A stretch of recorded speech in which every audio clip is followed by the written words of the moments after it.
Guys ये घटना है जापान की, जहां के एक ट्रेन स्टेशन कायू शिराताकी को यात्रियों की कमी की वजह से बंद करने का फैसला लेना पड़ा। लेकिन जैसे ही वहां की गवर्नमेंट को यह पता लगा कि इसी रेलवे स्टेशन से एक छोटी सी स्कूल जाने वाली बच्ची अपने घर से स्कूल और स्कूल से घर आया जाया करती है, तो वहां की गवर्नमेंट की संवेदनशीलता देखिए। जब तक उस लड़की की ग्रेजुएशन पूरी नहीं हो गई, उस ट्रेन स्टेशन को बंद ना करने का फैसला लिया गया। गाइस, कोई भी देश एजुकेशन से ही आगे बढ़ता है और हर एक सरकार को एजुकेशन के लिए ऐसी संवेदनशीलता दिखानी ही चाहिए। आपका इसके बारे में क्या ख्याल है, चैट सेक्शन में लिखना मत भूलिएगा। गाइस, जनरली आप लोगों ने देखा होगा कि जब भी हमारे यहाँ पे कोई कंस्ट्रक्शन होता है या फिर कोई रोड बनने वाली होती है और बीच में अगर कोई पेड़ आ रहा होता है तो हम लोग जनरली उसे कटवा देते हैं या काट देते हैं। लेकिन हर जगह पे ऐसा नहीं होता।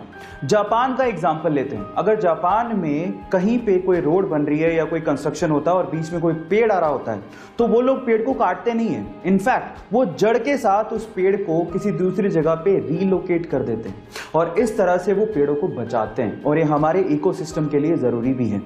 धर्मेश सर, जमीन से उठकर आसमान तक को छूने की कहानी है इस बंदे की। बचपन से ही डांस के लिए दीवानगी थी।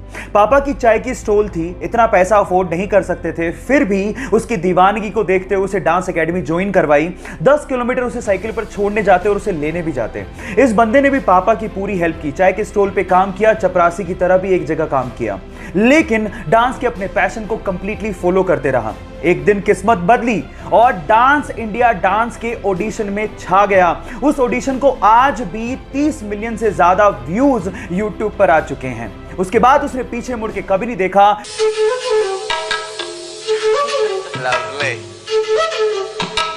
और आज धर्मेश सर बहुत ही सक्सेसफुल कोरियोग्राफर, एक्टर और एक डांस रियलिटी शो में जज हैं। अपनी मेहनत और जुनून से कैसे आसमान को छुआ जाता है, ये आप धर्मेश सर से जरूर सीख सकते हैं। कम उम्र में ही उसके पिताजी का देहांत हो गया। घर की सारी जिम्मेदारी उसके कंधों पर थी। जैसे तैसे करके उसने लॉ की डिग्री प्राप्त की, लेकिन ट्रेडिशनल जॉब करने की बजाय उसने अपने पैशन को फॉलो करने की सोची।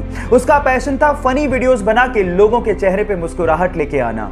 उसने सोशल मीडिया पर बिना वल्गैरिटी की साफ सुथरी वीडियोस को अपलोड करना शुरू किया, लेकिन इनिशियल कमेंट्स में उसकी वीडियो को लोग देहाती और गवार कह के कमेंट किया करते थे। लेकिन उसने लोगों के कमेंट्स की परवाह नहीं की, वीडियो सोशल मीडिया पे अपलोड करते रहा और देखते ही देखते 15 मिलियन सब्सक्राइबर वाला इंडिविजुअल यूट्यूब स्टार बन गया। Yes guys, I am talking about Amit Badana.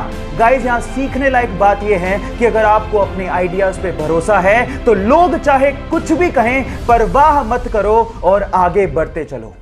Guys, क्या आपको पता है कि फिनलैंड में एक 16 साल की टीनेज लड़की जिसका नाम है ईवा मोर्टन, उसे एक दिन के लिए फिनलैंड का प्राइम मिनिस्टर बना दिया गया।